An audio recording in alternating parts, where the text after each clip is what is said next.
Bom, então vamos lá. Dando continuidade que nós estamos trabalhando dentro da teoria sintética da evolução, ou melhor dizendo, dentro dos fatores evolutivos, né, que compõem a teoria sintética, hoje a gente vem com o fator recombinação. Só relembrando, nós falamos que a teoria sintética ela propõe que a evolução é uma mudança populacional, é uma mudança das frequências gênicas e genotípicas de uma população ao longo das gerações, devido à ação dos fatores evolutivos. E os fatores evolutivos que nós descrevemos são mutação, recombinação, seleção natural, são os três principais fatores evolutivos, oscilação ou deriva gênica e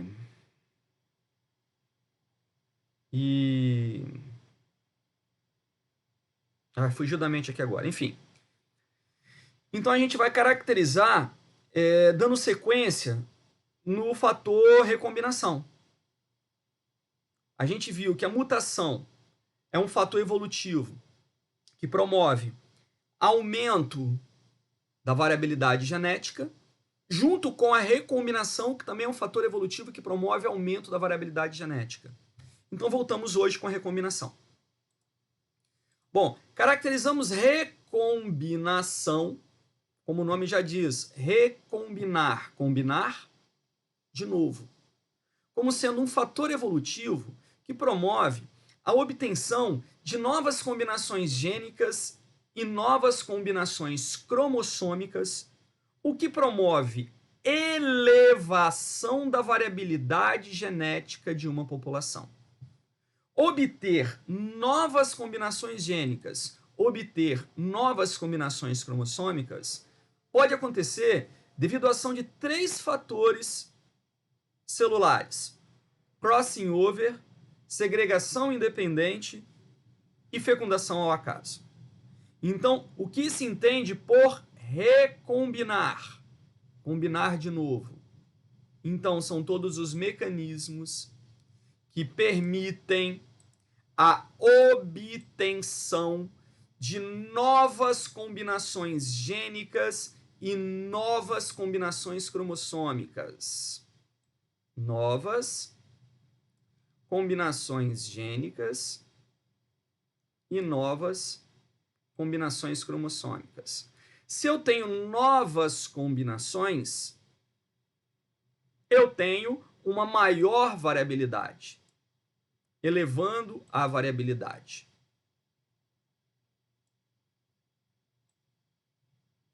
Agora nota, quando eu digo novas combinações, eu não estou dizendo uma nova variabilidade. Eu estou dizendo pegar as variabilidades já existentes e combiná-las de novo.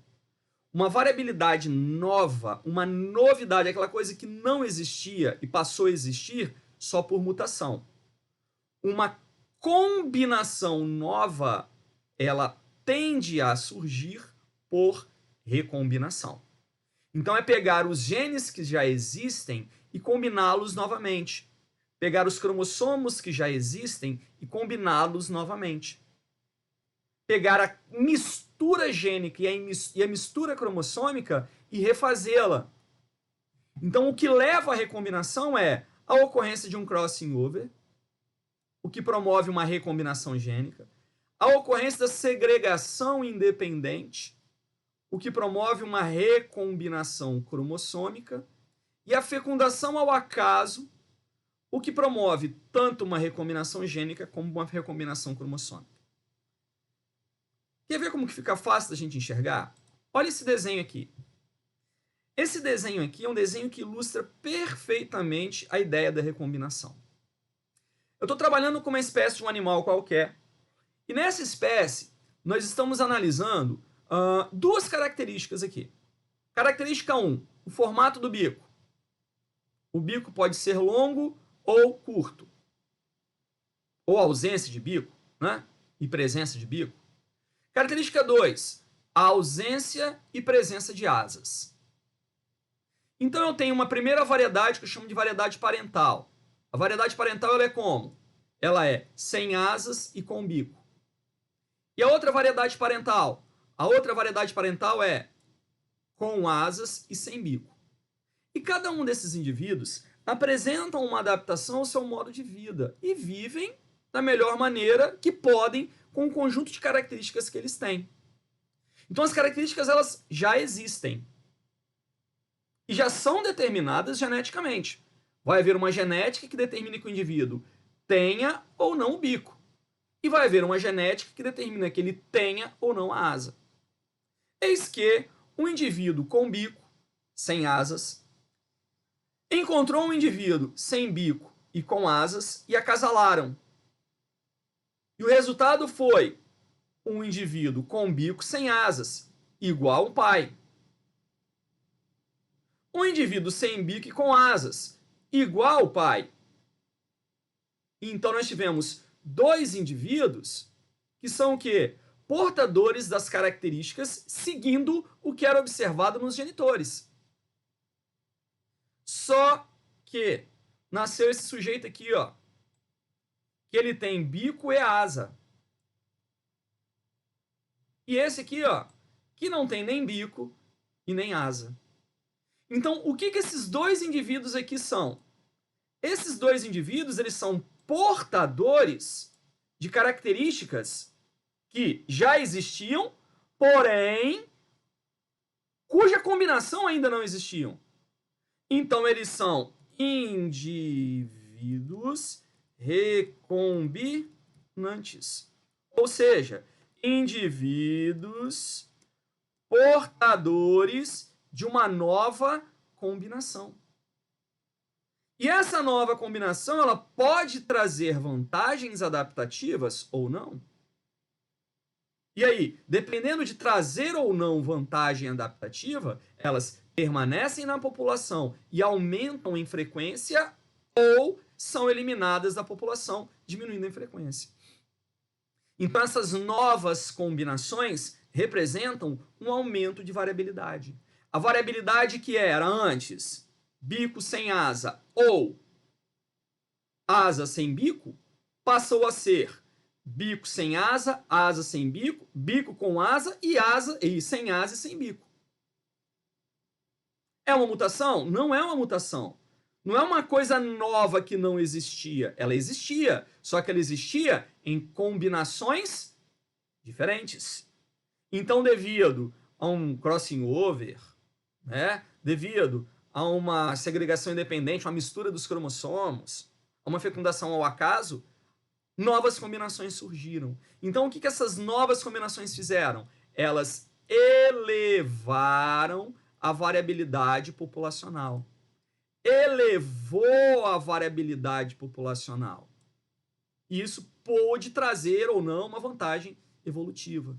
Então, assim como as mutações criam novidades, as recombinações elevam a variabilidade, misturando as características já existentes, podendo ou não trazer novidades adaptativas. Ok? E aí quem entra em ação? A seleção natural. Tanto com a mutação, tanto com a recombinação, a variabilidade aumenta. Tá? Então, por mutação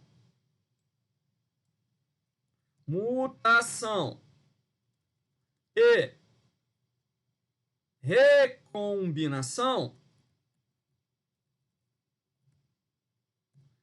o resultado vai ser o quê? O resultado vai ser elevação de variabilidade.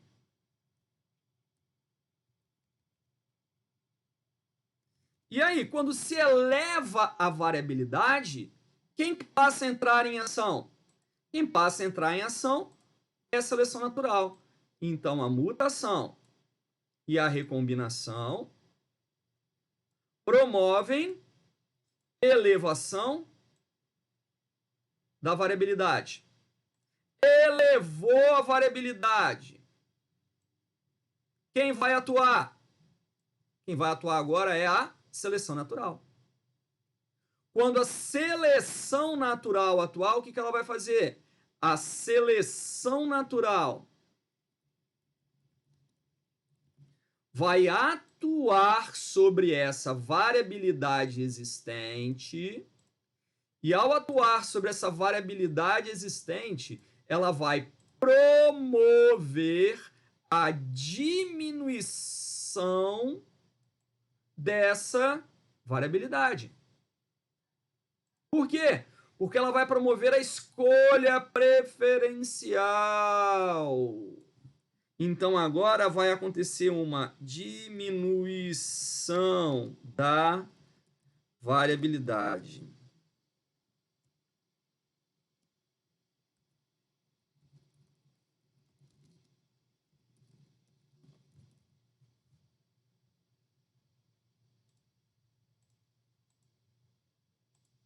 Porque ela escolhe os que são mais aptos e promove a eliminação dos menos aptos. Esse é o raciocínio final. Seleção natural é a seleção feita pelo meio, não é direcionada, é feita pelo meio, dos indivíduos portadores das características mais adaptativas, e eliminação feita pelo meio dos indivíduos portadores das características menos adaptativas. Agora, como é feita pelo meio, o fator responsável por dizer que há ou que não há um processo seletivo positivo é o quê? É a reprodução diferencial. Como assim? A seleção natural é resultado da reprodução diferencial. Os indivíduos que são portadores das características mais adaptativas vivem mais. Quem vive mais, cruza mais. Cruzando mais, gera mais descendentes com as suas características. Os indivíduos portadores das características menos adaptativas vivem menos. Quem vive menos, óbvio, vai ter menos tempo para cruzar, menos tempo para gerar descendentes, consequentemente, menos descendentes com as suas características. O resultado, com o passar do tempo, quem viveu mais, cruzou mais e gerou mais descendentes terão a sua característica preservada. Quem viveu menos, cruzou menos, gerou menos descendentes, terão as suas características eliminadas. Com o passar do tempo, os mais aptos prevalecem, os menos aptos são eliminados. Então, é um fator evolutivo que promove a seleção dos indivíduos mais adaptados a determinadas condições do meio em que estão inseridos, bem como eliminação dos menos adaptados. Agora, mais uma vez, dizer que é mais ou menos adaptado está relacionado a quê? A maior ou menor capacidade de sobreviver e deixar descendentes em um determinado meio. Ou seja, a reprodução diferencial. Isso é a seleção natural. É o caso que envolve reprodução diferencial, com capacidade de se gerar descendentes ou não. Nós temos 3 tipos de seleção natural: estabilizadora ou normalizadora, direcional e disruptiva. Vamos enxergá-las. Chamaremos de seleção estabilizadora aquele tipo de seleção que favorece os indivíduos portadores dos fenótipos médios e desfavorece os extremos.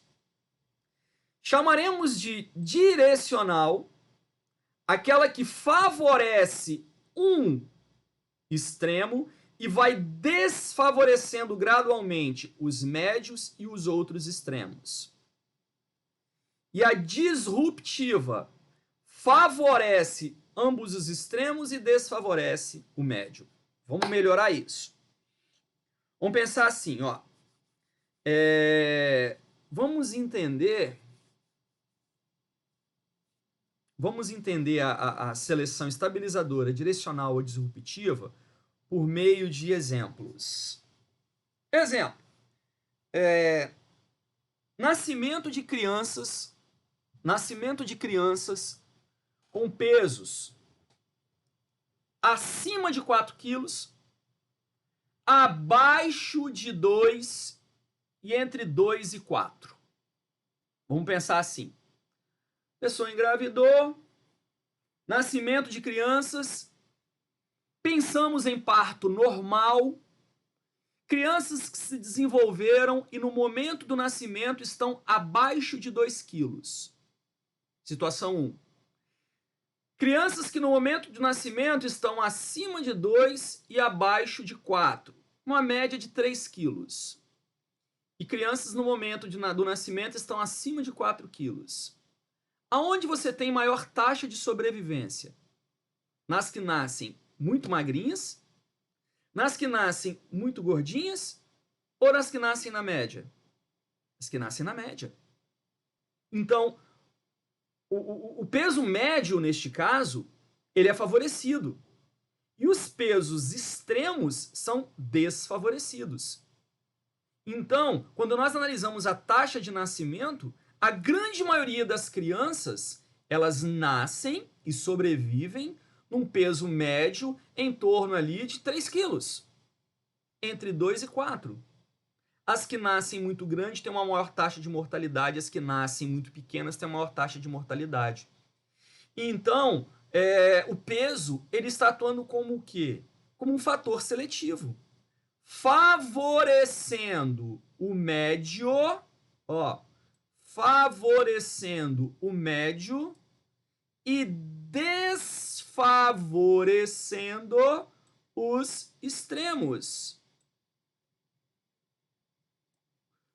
Quanto maior o peso, menor a taxa de sobrevivência. Quanto menor o peso, menor a taxa de sobrevivência. Imagina esse mesmo exemplo num ambiente em que não tem cesárea, é só parto normal.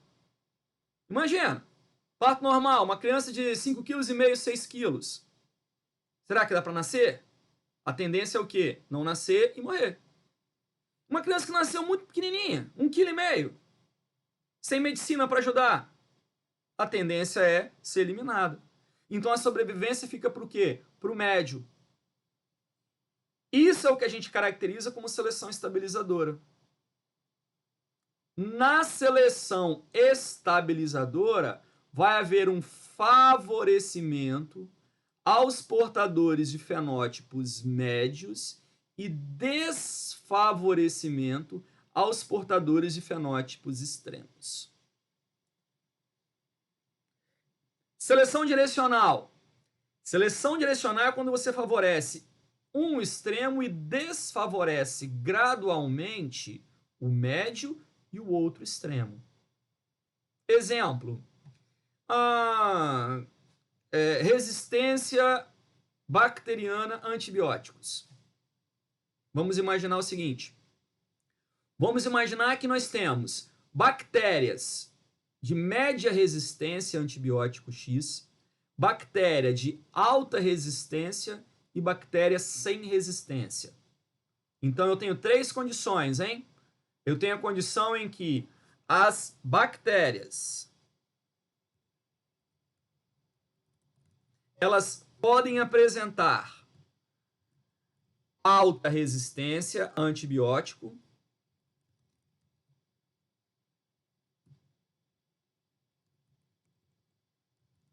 alta resistência, elas podem apresentar média resistência ou elas podem apresentar baixa resistência a antibiótico. Ok? Pensa no meio em que não há antibiótico. Não há antibiótico. Antibiótico, lembrando, antibiótico é um medicamento usado para eliminar a bactéria. Não há antibiótico. Alguém vai levar vantagem? Não. Se não há antibiótico, a resistência ao antibiótico não é uma característica que traga vantagem ou desvantagem à sobrevivência. Agora, no momento em que nós inserimos no meio o antibiótico, vamos introduzir um antibiótico no meio. Vamos. Então eu vim aqui introduzir no meio em que essas bactérias se encontram o antibiótico.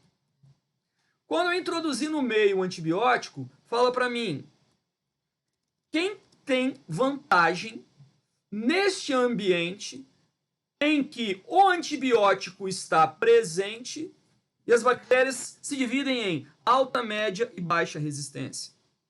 Quem tem vantagem? Primeiro, o de alta resistência. Segundo, o de média. E por último, o de baixa. Então, quanto maior a concentração do antibiótico, maior vai ser a mortalidade dos de baixa, depois dos de média e por último dos de alta. Vê a diferença em relação ao peso? Lá no peso a gente favoreceu o quê? Favoreceu o do meio. Agora, quem é que está sendo favorecido? Quem é que está sendo favorecido é o de alta resistência. Aqui, ó. Nesse caso, nós temos o favorecimento de um extremo e um desfavorecimento gradual do médio e do outro extremo. Essa seleção é uma seleção direcional. Favorece os indivíduos portadores de um fenótipo extremo, desfavorecendo os médios e o outro extremo. O fenótipo é a manifestação da característica. Fenótipo, resistência. Alta, média e baixa são as variedades do fenótipo. Seleção disruptiva.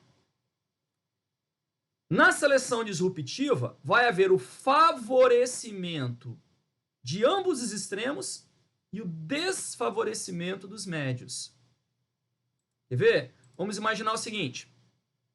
Vamos imaginar em que eu tenho uma situação em que há uma ave. Essa ave se caracteriza por apresentar um bico curto. E esse bico curto dessa ave está relacionado à captura de sementes. Então eu tenho uma ave de bico curto que está ajustada a se alimentar de sementes. Tem uma variedade dessa ave que tem um bico médio. Um bico médio desta ave que está ajustado a se alimentar de sementes também, porém, ele é um bico um pouco menos resistente. E aí ela também consegue se alimentar de larvas de insetos. E tem uma outra variedade que tem um bico mais longo, que não tem uma especialização para se alimentar de sementes, mas tem uma especialização para conseguir capturar melhor insetos e larvas de insetos. Então, olha só, hein? O que eu criei aqui de exemplo, hein? Eu tenho um bico curto. E esse bico curto, ele é especialista para sementes. Esse aqui, ele é um bico médio. E o bico médio, ele é o quê? Generalista. E esse aqui é um bico longo.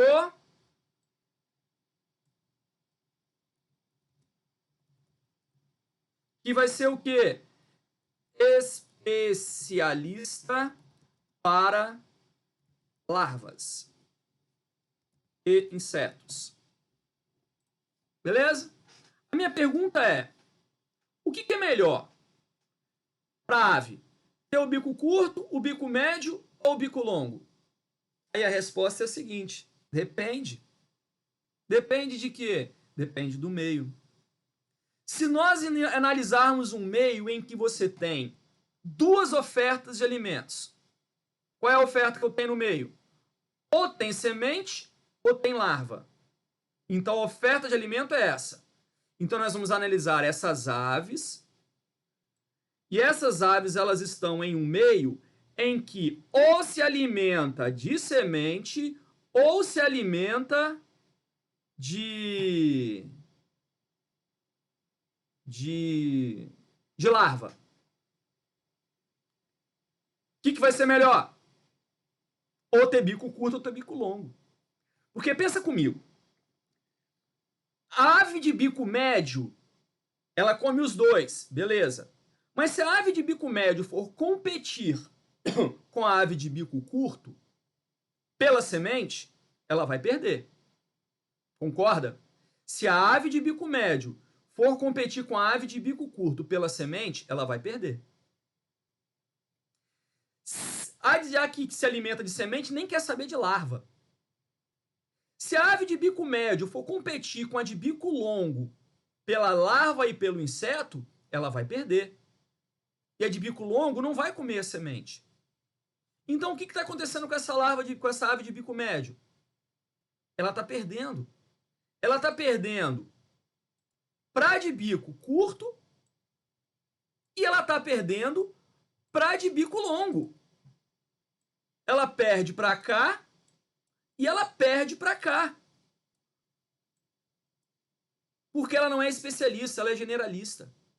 Resultado, olha aqui, a de bico curto, ela prevalece. A de bico longo também prevalece. Agora a de bico médio, ela começa a diminuir em quantidade. Então a gente favoreceu os extremos e desfavoreceu o médio. Por isso, a seleção, ela é uma seleção disruptiva. Favorece ambos os extremos e desfavorece os médios. São os três tipos de seleção natural. Na verdade, tem um quarto tipo de seleção natural chamado seleção sexual. Sexual. Também tem a seleção sexual. O que é a seleção sexual? A seleção sexual é a escolha preferencial. Observação aqui, ó. Observação. Seleção sexual é a escolha, entre aspas, preferencial de parceiros reprodutivos. Normalmente feito pelas fêmeas. Consequentemente, se tem uma escolha de parceiro reprodutivo feito pelas fêmeas, o que você vai ter? Uma seleção de características. Você tem... Isso é muito comum em aves. Aves de plumagem mais bonita são escolhidas preferencialmente pelas fêmeas durante as sessões de corte nupcial. Ó, tem uma determinada ave que ela é fera para explorar o meio. Ela é muito boa para explorar o meio. Ela é muito rápida, muito resistente, acha comida, bacaníssima para explorar o meio. Só que ela tem uma plumagem tão feia, tão encruada, tão esquisita, comparada com a outra que é preguiçosa, é gordinha, não explora o meio direito, ela é lenta, mas a plumagem dela é bonita. A plumagem dela é vistosa. E nós estamos falando de um fator fundamental para a reprodução, que é a plumagem. Porque a plumagem, ela promove mecanismo de corte.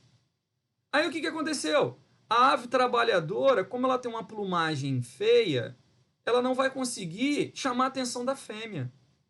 A ave preguiçosa, como ela tem uma plumagem bonita, ela vai chamar a atenção da fêmea. Então a fêmea vai cruzar com quem? Vai cruzar com a ave da plumagem bonita A da plumagem feia, apesar de ser a mais esperta para o meio, ela não vai conseguir acasalar. Se ela não acasala, ela não tem descendentes e as suas características são perdidas. Então, nesse caso, a seleção sexual ela é até meio injusta, porque ela não favoreceu a adaptação ao meio, mas favoreceu o quê? Favoreceu chamar a atenção da fêmea para a reprodução. Esse é um exemplo de seleção sexual. E a seleção sexual, ela em alguns casos, ela pode não privilegiar características adaptativas ao meio, e sim características que favoreçam ao processo reprodutivo. É um caso especial de seleção. A gente chama de seleção sexual.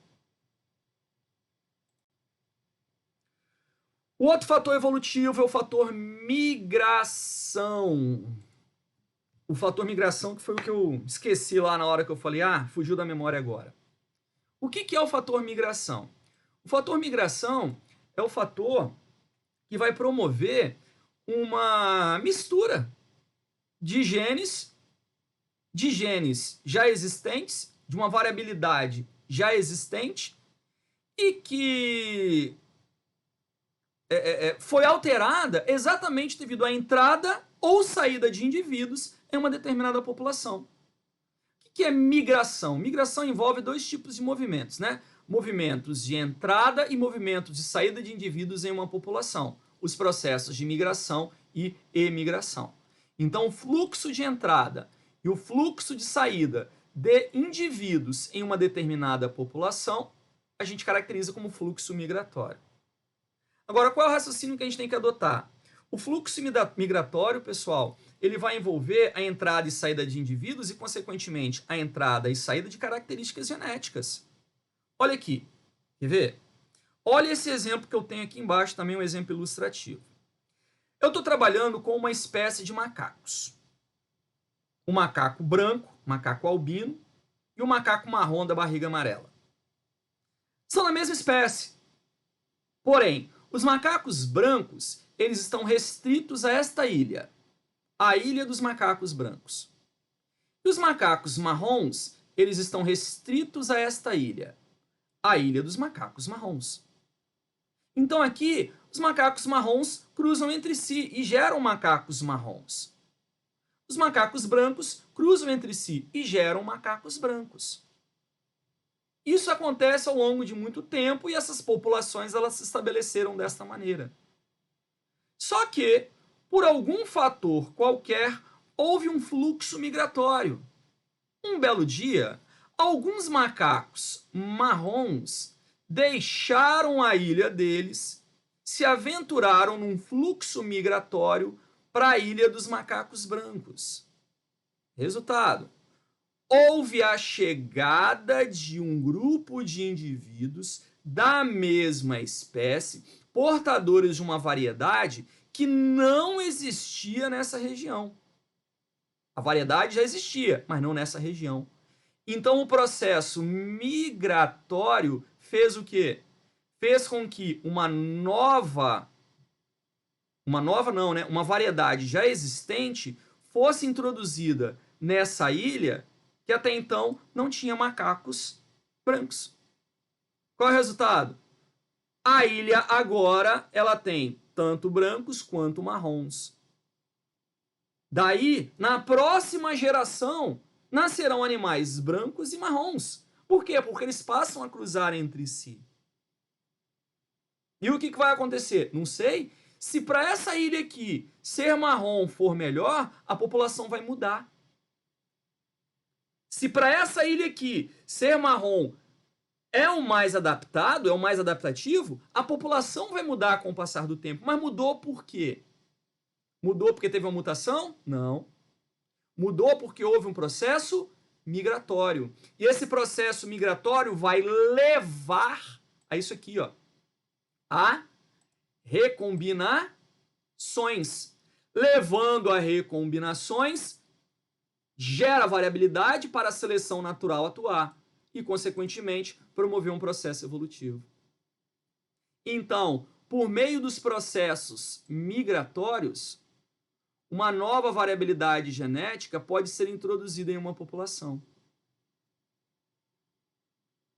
Assim, se indivíduos emigrarem de uma população para outra da mesma espécie, poderão introduzir genes que não ocorriam naquela população para a qual emigraram, contribuindo para o aumento da variabilidade e, consequentemente, induzindo a ocorrência do processo evolutivo. A gente diz o seguinte: a migração estabelece um novo fluxo gênico que tende a diminuir as diferenças genéticas entre as populações da mesma espécie. Visualizou? Então a migração, ela também atua como um fator evolutivo. Deriva gênica ou oscilação gênica. Deriva gênica ou oscilação gênica, tem que tomar cuidado para não confundi-la com uma seleção natural. É uma variação brusca e casual das frequências gênicas e genotípicas de uma população. Variação brusca e casual das frequências gênicas e genotípicas de uma população. Por exemplo, exemplo fácil de enxergar também.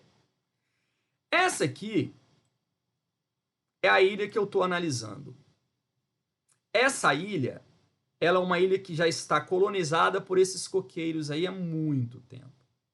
E se nós pararmos para prestar atenção, nessa ilha, pela frequência de indivíduos que você encontra nela, quem a gente sugere que sejam os mais bem adaptados? Os coqueiros altos ou os coqueiros baixos? Os coqueiros altos. Eles estão em maior frequência. Então a sugestão é que eles provavelmente são os mais adaptados e por isso estão em maior frequência. É mais fácil a reprodução entre eles. Então a população de coqueiros altos é muito maior do que a população de coqueiros baixos. Então vou botar aqui, ó, coqueiros altos. Vou botar aqui, faz de conta que tem aí 80%. Coqueiros baixos, faz de conta que tem 20%. Beleza? Assim, e com o passar do tempo, ela permanece assim. Só que essa ilha estava num determinado local e de uma hora para outra, o que surgiu? De uma hora para outra, surgiu um grande ciclone. Esse ciclone veio aqui, ó, passou pela ilha. Totalmente casual, nada previsto. Durou 1 hora esse ciclone. E depois de 1 hora ele varreu a ilha. E olha o que sobrou depois do ciclone. O ciclone foi embora. Olha o que sobrou depois do ciclone. Como que essa população está agora? Essa população ela está agora, depois que o ciclone passou, altos. Quantos? 25%. Baixos. Quantos? 75%. E aí, se nós pararmos para prestar atenção, pode ser que esses altos não consigam reproduzir mais. Porque a população dele pode estar muito pequena. E a população agora dessa ilha passa a ser o quê? Predominantemente baixos. Mas o que fez com que essa mudança acontecesse? Foi a reprodução diferenciada ao longo das gerações? Não. Então, não é seleção natural. Foi uma mudança o quê? Brusca e casual. Uma mudança brusca e casual de uma população devido a um fator, assim, aleatório. O nome disso? Deriva gênica ou oscilação gênica. Variação brusca e casual das frequências gênicas e genotípicas de uma população, ou seja, das características predominantes daquela população. Então, não houve uma mudança ao longo das gerações. Ó, na deriva gênica, a frequência dos alelos é alterada por acaso. A genética é alterada por acaso e não por critérios adaptativos. Desastres ecológicos, incêndios, inundações, desmatamentos são exemplos de fatores que levam a uma deriva gênica. Visualizou? Existe um fenômeno que depende da deriva gênica, um fenômeno evolutivo chamado princípio do fundador. O princípio do fundador é um caso especial de deriva gênica, um caso extremo de deriva gênica, em que você tem uma nova população criada por um indivíduo que não é representativo geneticamente falando daquela população. Ó, nessa população de joaninhas, a maioria aqui é o quê? Joaninha pintada. A minoria, joaninhas não pintadas. Uma joaninha foi levada para um outro ambiente, para uma tempestade, e ela fundou uma população nova. Essa população nova, ela não reflete o que era a população antiga, porque a população antiga estava ali, ó, mistura de pintados com não pintados. E agora, só não pintados. Então, uma população que foi fundada, mas que não reflete a fiel origem da população original. A gente chama de princípio do fundador. É um caso de deriva gênica.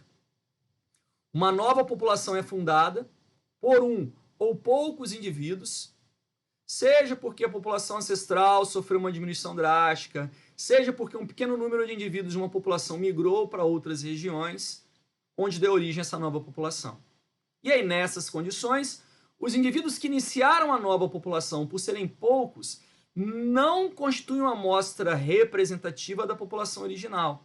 Então, não reflete o que era realmente a população original, criando uma nova linha evolutiva para aquela população. O nome disso é princípio do fundador. E o último fator evolutivo que a gente observa é o fator isolamento reprodutivo. Só que o isolamento reprodutivo é um fator que reflete uma etapa da especiação, que é onde a gente volta na próxima aula. Então, para fechar o entendimento do processo evolutivo, então na próxima aula eu volto com especiação. Ok? Por hoje nós paramos por aqui.